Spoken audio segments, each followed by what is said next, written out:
Track the pulse of the road and the future of flight. From viral trends, policy shifts, we cut through the traffic to bring you the stories that drive us. Your fast-track guide to everything on the move starts right now. From the Billionaire News Channel studio to Mellow 947 BFM, I'm Paolo de Rosario, and this is Shift Happens.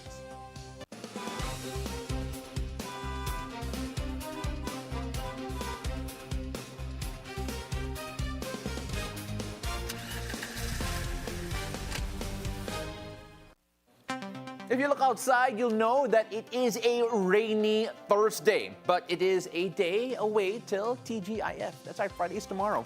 And for the very first time, well, we are joined by this very special person standing at, well, not really standing tall. G. Barroga joining us here today. Naman. G, thank you so much for being here. I am saving you again. Oh, you're saving me again. No. But I love that we have the same color today. Yeah, unplanned color scheme Unplanned today. color, yes. And what I love about you being here, syempre, I'd love to talk a bit about your coverages that you've had. Because I'm here, nakakagala ka na ulit eh. Oo nga, buti nga nakabalik ka na. Thank you so much. No, it's just fantastic. I mean, like, look, we normally go through the different news items here, but I also want to do a bit of a preview of the things that you are covering moving on. Kasi, G, you're everywhere. You did a BYD event recently, but then you have some other ones planned here. What's on the docket for you? Well, later today, I'll be out again. I'll be on an event. It's a Lexus event, so... So, ganyan-ganyan na naman tayo, ganda-gandahan na naman tayo. But there is a trick there kasi Toyota Motor Philippines is celebrating its 30th year this year. So, meron pang ibang news that we should be on the lookout. And then, I'll be out next week, Paolo. Wow. I'll be out next week. I'll be out of town. So, I'll be enjoying the nature. Wait, so for work ba to? Or? For work! For work? Okay, Well, sige. I try to balance everything. So. Okay. No, yan yung key, Pero ladies nung and wala gentlemen. ka kasi, Oo. hindi ko magawa. But Walang balance. Wala. So, ayan. Say, I bring balance to your life. Yan yung usapan natin dito. But then, of course, later on, we're gonna have a chance to talk about trains in particular because we're gonna have a couple of, technology developers here to talk about a app called TrainSight, or at least a system called TrainSight. To get more on that, of course, we'll be talking to them in just a bit. Pero G, I think it's safe to say that mass transportation dito sa Pilipinas has always been an issue. yeah. I mean, like, it's one of our favorite topics here on the show. but you, when you were out, you were in Spain. Yeah. Like, how's the transportation system there? I mean, like, it's not 100%. And I think that's one of the things that I think we have to learn also dito sa Pilipinas, that we have to understand that there is going to always be that siguro acceptable level of error when it comes to whatever transportation systems that are there. Is it acceptable? Is the level that we have right now it's the level that we have right now. Do we need to improve it, and what do we need to improve it? When I was in Spain, there were times where I would take train from one province to the other. I would take it from Barcelona to Girona, and there would be times na kahit doon may delay. There kahit doon I'll be waiting at one station, or even in the middle of an area na for 15 minutes or maybe even 20 minutes. It does happen even in countries that we do consider first world, and they are in many respects, but even their systems also need levels of improvement. Dito sa Pilipinas naman, it feels like the level of investment is not quite there yet. And we're seeing more and more of that. Right now, we're seeing the expansion of railways. We're seeing the expansion of yung mga subways. But of course, one of the key issues is always yung timeliness. Nakita natin sa Japan in particular that Laging on time. laging on time. At kung late siya, kasi minsan late rin. May mga slip na binibigay that you can give to work. Oh, late to kasi late yung train. Right? So there are moments like that. So that type of reliability is what is always typically in question. And actually, we're going to talk a bit about that later on as well with our guests, who of course are getting ready in just a bit. Pero G, I mean, when we look at yung infrastructure, we talk yung transportation, I think it's also safe to say that it is part of the national conversation when it comes to moving people, especially in the metro, na kailangan talaga bigyan diin ang mass transportation dito sa Metro Manila. Also, a good thing kasi it's the government and the private sector working together to improve the mass transport system that we have in the Philippines, especially in the metro. Pero as outside the metro kasi, there are also big ticket projects real projects that are in the works also, and we're looking forward. Well, matagal nang pinag-uusapan yung mga yan, like the NSCR project, yung mga Clark to Bulacan, Manila to Clark, Manila to Bulacan, Bulacan to Clark projects. And we're very much looking forward to have that in operation kasi I'm from Bulacan. Oh, yeah. Diba? So, parang, so hindi ka na malilate dito in hindi the ako future? nalilate. Okay. Sorry, Pao. Klaro lang natin, oo. Yeah, but yeah, the inter-province travel is obviously going to be an issue. And of course, we are going to see whether or not the improvements will happen very, very soon. But at this moment, like I mentioned a while ago, we are going to be talking to the founders of TrainSight. We're going to find out a bit about that together later on. But for the meantime, I think we have to go talk about how every day millions of Filipinos do take the train and do rely on trains to get to work, school, or home. But for many commuters, daily routine is, well, made very, very difficult by everything happening when it comes to the local infrastructure. But at this moment, we're going to take a quick break as we get our guests ready and set for our next segment. So, ladies and gentlemen, please don't go away. You're still watching BNC, the Billionaire News Channel, and listening as well to Mellow 947 BFM. This shift happens. We'll be right back.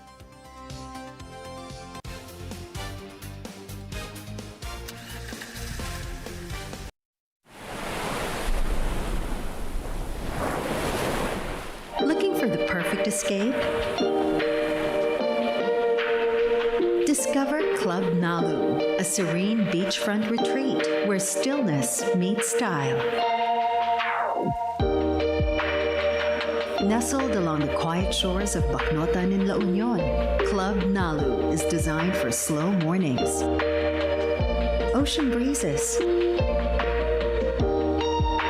and moments that help you unwind. From cozy rooms and sun-drenched villas to relaxing spaces inspired by nature. Every corner invites you to pause, breathe, and recharge. Club Nalu, come as you are and leave feeling a little lighter. Book now at clubnalu.ph.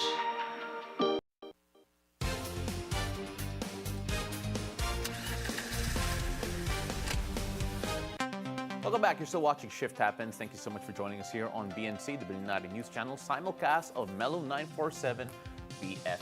I'm Paolo de Rosario, still joined by G. Barroga. Now, every day, millions of Filipinos rely on trains to get to work, school, or home. But for many commuters, the daily routine comes with a familiar question. Kailan ba darating ang susunod na tren? Now, from unexpected delays to overcrowded platforms, a lack of real-time information can turn a short commute into an uncertain journey. As our cities continue to grow, the need for smarter, more reliable transportation solutions has never been more important. But what if commuters could see where their train is before it arrives? What if technology could help people plan their trips, save time, and take some of the guesswork out of their daily commute? Now we are joined by the team behind TrainSight, a homegrown platform that provides real-time train tracking and commuter information for Metro Manila's rail system. Please welcome Rhey Jen Crusem, founder of Insight Transportation Technologies Inc. and creator of TrainSight, together with Patrick Diaz, lead front-end engineer and co-founder of TrainSight. Thank you so much for coming to the show today. Oh, nice. Nakatakot sa atin, no? Of course. Bakit? Nakakatakot ba tayo? Ikaw, nakakatakot. RJ, alright, RJ, let's start off with this. I was looking you up at nakita ko that you are a very avid train fan in general. In fact, you're part of a group called Rail Fans PH. Well, first of all, I'm happy that there is a train enthusiast group dito sa Pilipinas. But then, paano ito nagsimula para sa iyo? This love for trains and of course, turning this into really technology na talagang makatulong sa kababayan natin. So, yan. Good afternoon, everyone. So, let me introduce myself first. So I'm Mr. Rhey Jen Crusem. So, I'm the one that founded and lead the development of TrainSight app. So, for my story, why I love trains is way back when I was a kid, me and my family was traveling from Cavite to Bulacan. So, we're using LRT1 to navigate around the north and south corridor of the Metro Manila fast. So when I was a kid, I'm fascinated on how fast it is, how efficient it is. compared to the road vehicles like buses. So that sparks my curiosity on the train for general. But fast forward, roughly around 2025 last year, so I'm using the train for my daily life because back then I was daily commuting from Cavite to Metro Manila to go to the work. So that's why I have to use our active lines. And back then, I get into this group of people, so the rail fans of the Philippines. So they are the one that helped me to navigate the Metro Manila, especially with the train. So, syempre, from the province, medyo I'm not fully aware on the system of the yung trains, infrastructure. the infra. So they are the one that helped me to navigate the metro. And then one time, this is the main story where the TrainSight began. So almost exactly 1 year ago, I was traveling to my work, and then there's a service interruption happened. So I'm just waiting on the platform for almost 25 to 30 minutes rather. There's no formal announcement that the train is stalled somewhere in the line. So that gives me an idea that what if we can see the train before we arrive on the station? Because not just the money is wasted, because we all know naman na kapag ka nag-tap tayo sa beep card at lumabas tayo, magkakalta siya sa balance mo. But more than that, mas importante yung time na nawala sa pag-aantay due to uncertainty na possible yung iba na nagtatrabaho na nakaltasan ng sahod, pwedeng ganon, or minamiss out sila na important na opportunity because of the unexpected scenario on our railway system. So that time nagkaroon ako ng idea na what if I try to map or to create a map that can view the live trains that currently traveling in our metro system. So that time nag-start na rin po yung aking research and development, yung pag-aaral sa depths din ng train operation. Kaya doon din nakatulong yung rail fans of the Philippines sa akin. Yeah, and of course, right now, of course, si Patrick dito, he's a lead front-end engineer, and parang demanding yung mga sinasabi niya, yung mga hinihingi niya eh. Di naman po. Di naman. Bakit? Pero what did it take for the two of you to develop this? Kasi mga engineers sila pa. So hindi natin let's face it, we can't do the things on our own. So what did it take for you to do it? Well, for me, in terms of as my role as a lead front-end engineer, I wanted to take an initiative as well to be able to help out and make a difference as well. So I was actually the one who contacted RJ. So I was between the three of us. So it was me, RJ, and Clyde. I was the last one to join. So we're the three in the internal teams, basically. So I showed him some of my works, and RJ was kind enough to really appreciate and welcome me into the team as well. So far, with regards to how everything is going so far, it's been really, really great. And ano yung biggest challenge, technically speaking? Because it feels, again, he was arguing, or rather, he was complaining that dati walang live notices, or there were no real ways to find out real time kung ano nangyayari sa mga train natin. So, how did you bridge that problem? well, it took a lot of research, a lot of data validity as well, and checking out certain announcements. So I had to coordinate with RJ, I had to coordinate with one of our co-founders as well, si Clyde. And so far, when we incorporated the logic of how the delays can be announced, so far it's been becoming more and more accurate as well. How do you find out yung delays? Is it user-generated, yung mga reports, or is it based on the systems sa mga train systems natin? How do you gather the data? So for now, TrainSight is operating on what we call this hybrid structure architecture. So at first, we designed it to work with the anonymous users' GPS from their phones. So the app itself can record the movement. Take note, only the movement is the one that's being recorded by the app. I was going to say, very slippery slope yan, ha? Kasi yung privacy, right? So, go ahead. Yeah. For the privacy, we designed it to be anonymous talaga. So, kung check nyo yung app, it will not require you to log in or to get the user information. It just need the movement data na generate from the GPS. And then the system itself can analyze yung movement pattern, whether it's a train or whether it's moving accordingly do sa operation specifications natin. So kung tama yung galaw. And then, doon siya magkakalculate kung nakaka-delay ba siya or possible nagkakaroon ng disruption. So right now, hindi lang naman siya nag-ooperate on user's GPS. So it operates then using sa dinedesign namin na dedicated hardware. So again, yung isa naming kasama sa team is si Mr. Clyde Sanmig Corpus. So isa siya sa mga na-feature din nung way back December 2025. So siya yung gumawa ng portable GPS hardware. So I reached out to him. So, nag-collaborate kami and doon kami nabuo tatlo. So, right now, yung tracker namin is on the development na yun yung i-set up and i-install namin sa mga train sets para mas maging real-time yung data. Kasi, let's say, ang isa kasing possible na diyan is, sa ngayon naman, marami na siyang gumagamit yung app. Namomonitor naman namin yung usage on our end. And then, syempre, may mga blind spot pa rin kasi may mga part doon na, halimbawa, pag sumakay yung passenger, bumaba, so yung train magiging absent na siya sa map. So, ayun, isa sa pinaplano nga talaga namin is makabitan ng mga trackers yung train para continuous yung recording tsaka yung monitoring nung app. But there's like direct partnership with these train lines, or do you look forward to like having a talks with them also para connected na din yung app and also the systems that they have? Yeah.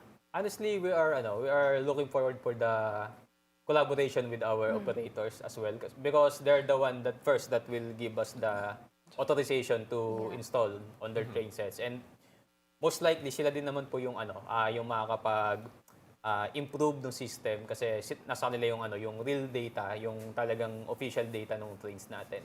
Yeah. If we decide, or rather, if you come up with a way na kumabit ng tracker sa mga trains, would that actually replace the need from using user data to be able to do the predictions, to be able to do the tracking, and of course, gathering the data? Because kung yung movement lang naman talaga within the train yung nahabol nyo, doesn't that mean kapag yung train mismo yung track ninyo, you won't need to have the user privacy and of course the user data inputted sa mga models ninyo? Yes, sir. Actually, we designed it really that way. So, if the system detected that there's a real hardware track trains, so those feeds will be automatically disabled by the system. And also, user can turn on and off the location transmission or location contribution feature. So, then again, the privacy control is on the hands of the user. Yeah. Go ahead. Everything's fast right now, Pao. So I tried using it, pero hindi pa kasi siya available sa App Store, di ba? So I tried it sa web pa lang. And then I think this month pa lang siya maglo-launch into Google Play. Yeah. Yes, Google Play Store. So how user-friendly ang app na ginawa nyo? Kasi nga everything's fast right now. Yeah. Well, so far in terms of how it's user-friendly, well, we try to make the app look as simple as possible, very easy to navigate as well. So in terms of how we were able to design it, what we actually did was use the simplest shapes, the easiest shapes that are actually pleasing to the eye. So we had a little few inputs within the team, and we actually came to a consensus that this would be the actual interface of how TrainSight would look like.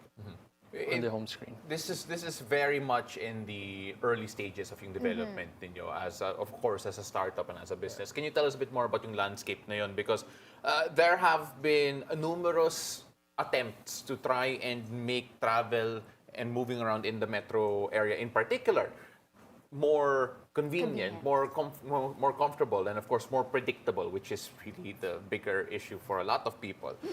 Kamusta naman yung mobility startup ninyo, like the whole experience of trying to help put this all together and of course making this a viable business? At what point of development are you from a business standpoint at ano yung hinahabol nyo moving forward?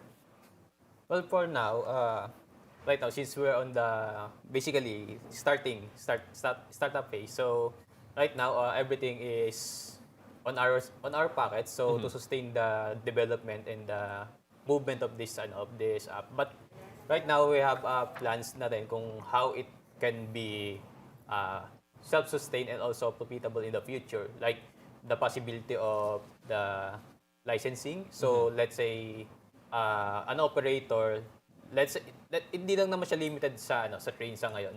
So tinaplan din namin pasukin ang bus and then potentially the vessel transportation.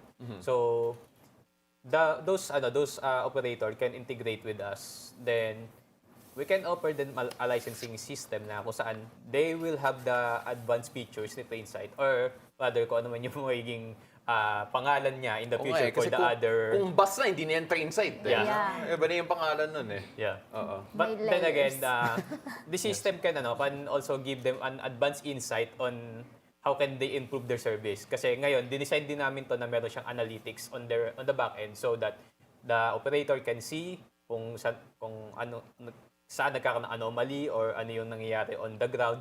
So they can improve kung yung operations nila. And also right now, we're open din naman sa advertisement. Though hindi siya yung katulad ng mga typical na ad sa phone na yung habang ginagamit mo may biglang lalabas. Not that way, kasi di-design namin siya na hindi siya ganon, kasi syempre masisira yung user experience.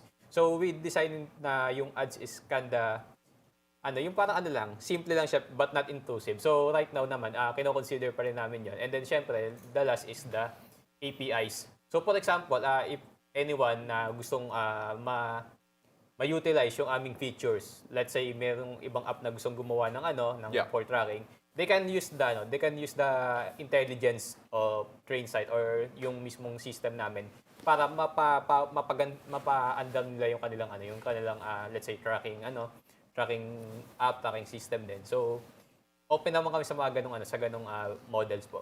Patrick, have you gotten inspiration from other apps, other features, either dito sa Pilipinas or overseas, that talagang feeling mo, okay, we can adapt this particular model or this particular application to try and improve or make something a bit better para sa atin? Well, in terms of inspirations, it basically stemmed from, let's say, my experience during.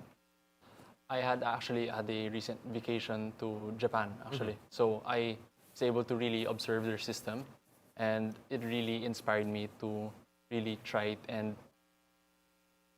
think to be able to help make a difference in our public transportation as well. Yeah, having mentioned about being in Japan, ano sa tingin mo yung best practices from there that we can adapt here in the Philippines na realistically pwede talaga para sa bansa natin? Well, I think in terms of what we can adapt, I think first we could start with, of course, within an individual is basically etiquette as well in public transportation. Since there are... Sabi natin realistic yung etiquette, parang Discipline kasi it It's more starts within realistic. us eh. Yes, actually, it does. Yes, but sorry, go ahead, joking aside. But either way, separate change starts with ourselves first. So, in line with that, the behavior would reflect on how you go about your daily life as well. So, I guess for now, I guess the etiquette would be the basic thing. All right. Sa Spain, Pao. It's debatable rin yun. No. Okay. I mean, like, no. The funny thing is that people's habits are always the wild card, kumbaga. But then, from a systems standpoint, again, RJ, you've been part of the rail fans, Philippines in general. Are there any wish lists that you have in particular para mas efficient yung pagtakbo ng railway system natin in general? So for now, most of the wish list that I'm narinig ko sa mga kasama ko sa rail fans is yun nga, first is the predictable travel, lalo sa trains natin. Pangalawa is the platform doors.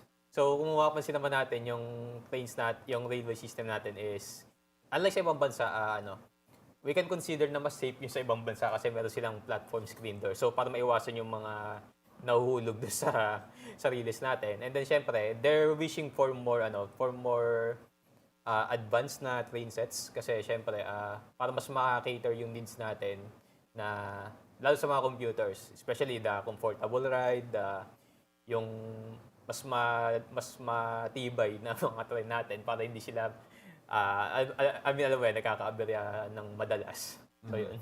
Yeah, no, I mean, like, the wish list will go on and on and yeah. on and on and on. And of course, the solutions and the ideas will keep on happening. Of course, your idea is one of them as well. For those who want to check out yung gawa ninyo, where can they do so?